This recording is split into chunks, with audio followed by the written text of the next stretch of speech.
Hi, everyone. Today, we'll take a look at the implications of what might be the unlikeliest ethics scandal of the year and what it teaches us about ethics in general. I'm your host, Bill Coffin, and this is the Ethicast.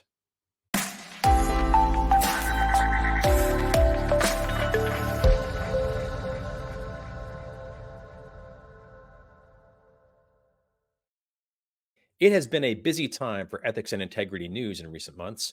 The massive Department of Justice resolutions around Boeing and TD Bank, and the update to the DOJ's evaluation of corporate compliance programs notwithstanding, there has just been an awful lot of unhappy E&C news.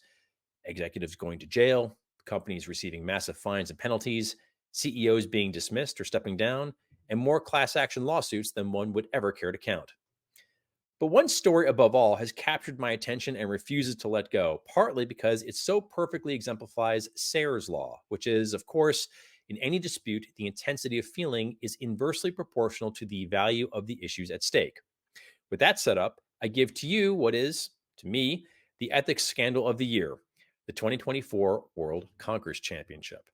Now, Conkers, for those of you who don't live in the British Isles, is a traditional game where kids run a string through a horse chestnut and then take turns swinging them against each other's chestnuts, or conkers.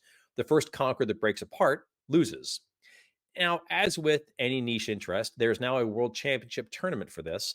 And this year, the big news should have been that for the first time, an American, Kelsey Banchbach of Indianapolis, won the women's championship. But instead, the headlines went to 82-year-old David King Conker Jenkins, who finally won the men's title after 47 years of competing.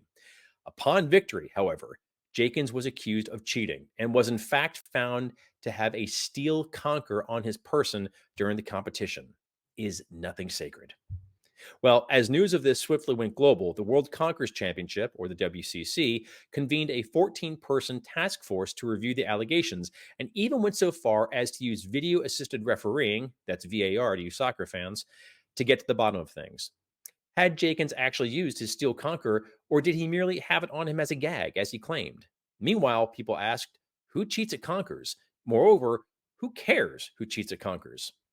Well, ultimately, the WCC exonerated Jenkins, even though Jenkins had taken part in preparing the tournament conkers, from which contestants drew randomly, and even though he clearly had an illegal conker on him.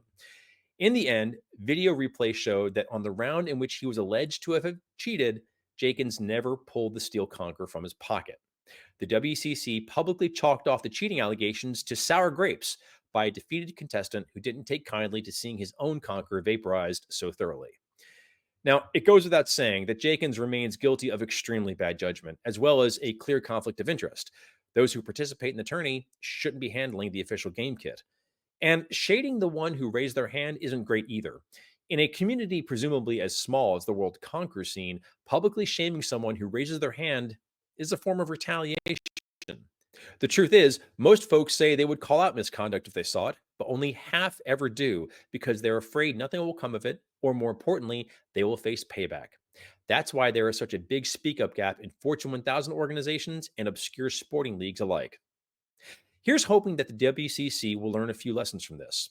For next year, perhaps they could institute a proper conflicts of interest disclosure program so everyone's allegiances are in the proper place. And most importantly, perhaps they can communicate that it's not sour grapes to call out the appearance of serious ethical breaches. It's the right thing to do. And it shouldn't be so vilified that it takes courage to do it. After all, fair play isn't just the province of quirky sporty leagues and ephemeral news stories. It's the key for sustainable success. So, to Sayre's law, let me add Coffin's corollary. The value of ethics doesn't scale downward, it scales infinitely upward because ethics is everything. This editorial is from the upcoming fall issue of Ethisphere Magazine, which will feature a special focus on leadership and the board, and will share insights from leaders at Target, Hitachi, Major Lindsay in Africa, EY, Hush Blackwell, Morrison Forster, and more. We can't wait to share it with you. I'm Bill Coffin, and this has been the Ethicast. For more episodes, please visit the Ethisphere YouTube channel at youtube.com/ethisphere. And if this is your first time enjoying the show, please make sure to like and subscribe on YouTube, Apple Podcasts, and Spotify. Thanks for joining us. And until next time, remember, strong ethics is good business.